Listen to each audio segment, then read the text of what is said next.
நான் பார்த்தேன் இன்னைக்கு முரசொலி எதிர்கட்சிகளை தான் மிரட்டி கொண்டிருந்தது.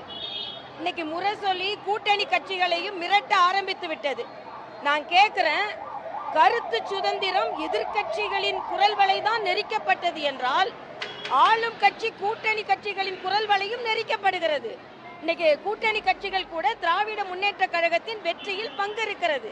ஆக ஒரு குறை இருந்தால் ஒரு மன்னரை இடித்து சொன்னாதான் அவர் திருந்துவார் என்பதை திருக்குறளே சொல்லி இருக்கிறது.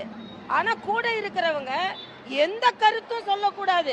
அண்ணன் திருமாவளவன் ஒரு கூட்டத்துக்கு போகணும்னு நினைச்சா ஸ்டாலின் கூட்டி மிரட்டி அந்த கூட்டத்துக்கு போக விட மாட்டாரு. அதே மாதிரி கம்யூனிஸ்டை சார்ந்தவர்கள் ஏதாவது கருத்து சொல்லணும்னு நினைச்சா அவர்கள் முரசொலியை வைத்து மிரட்டப்படுவார்கள். பின்விளைவுகள் என்று ஏதோ பின்னால உங்களுக்கு பெரிய விளைவு ஏற்படும் அப்படின்ன மாதிரி கொண்டு போறாங்க. அதனால தான் நாங்க திருப்பி திருப்பி சொல்லி கொண்டு இருக்கிறோம், திராவிட முன்னேற்ற கழக கூட்டணியில் உள்ள கட்சிகளே திருப்தி அற்ற சூழ்நிலையில் இருக்கிறார்கள். அவர்களே இந்த ஆட்சி பல தவறுகளை செய்கிறது என்று நினைக்கிறார்கள். அதனால் 2026 இந்த கூட்டணி திமுக கூட்டணி நிச்சயமாக பிரிந்து போகும். இந்த கூட்டணி அப்படியே இருக்காது என்பது எனது கருத்து.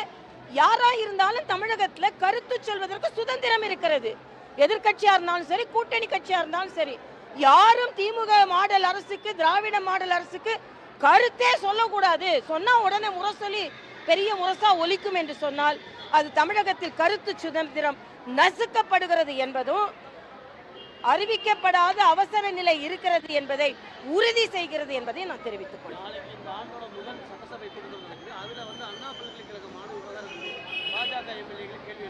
இல்ல, இது பாரதிய ஜனதா கட்சி ஏற்கனவே நாங்கள் அதை பொதுமக்களிடம் எடுத்து சென்று வருகிறோம். அதை பாரதிய ஜனதா கட்சியின் சட்டமன்ற உறுப்பினர்களும் தலைவரும் முடிவு செய்வார்கள். ஆனால் இந்த பிரச்சனையை நாங்கள் ஏற்கனவே பாரதிய ஜனதா கட்சி தொடர்ந்து நாங்கள் எழுப்பி வருகிறோம்.